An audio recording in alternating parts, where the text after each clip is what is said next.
Latest updates ఎప్పటికప్పుడు పొందడానికి big TV WhatsApp channel follow అవ్వండి. లింక్ డిస్క్రిప్షన్ లో ఉంది.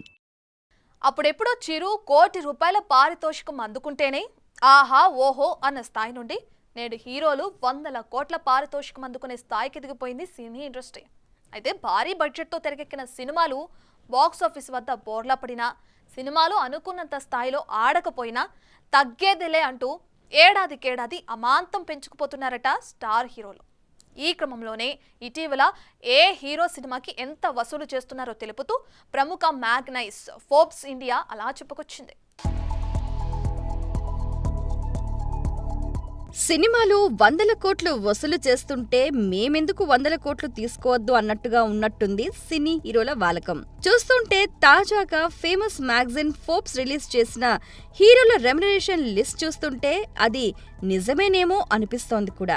ఇక ఈ మ్యాగజైన్ లిస్ట్ ఒకసారి చూస్తే పుష్ప 2తో డిసెంబర్లో సత్తా చాటడానికి వస్తున్న ఐకాన్ స్టార్ అందరికన్నా ముందు దాదాపుగా 300 కోట్లతో మొదటి స్థానంలో నిలిచాడు.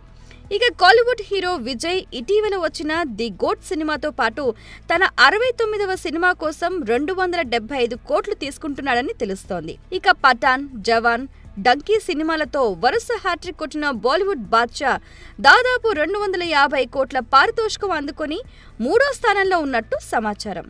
డంకీ సినిమా కోసం ఈ మొత్తాన్ని ఆయన అందుకున్నారట. జైలర్ సినిమాతో భారీ హిట్ కొట్టిన రజనీకాంత్ వేటయాన్కి దాదాపు 150 కోట్లు అందుకున్నట్టు తెలుస్తోంది. ఇక వరుస పాన్ ఇండియా సినిమాలని లైనప్ లో పెడుతున్న ప్రభాస్ 200 కోట్లు తీసుకుంటుంటే మరో తమిళ స్టార్ హీరో అజిత్ కి 165 కోట్లు ముట్టజెప్తున్నారట.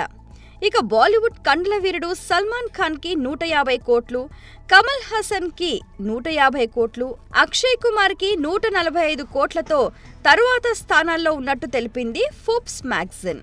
100 కోట్లు వసూలు చేస్తున్నారు సరే, సినిమా బాక్సాఫీస్ వద్ద తేడా కొడితే నిర్మాతలకేమైనా సహాయం చేస్తారా లేదా అంటూ చెవులు కొరుక్కుంటున్నారట movie lovers. For more videos like this, subscribe Big TV channel.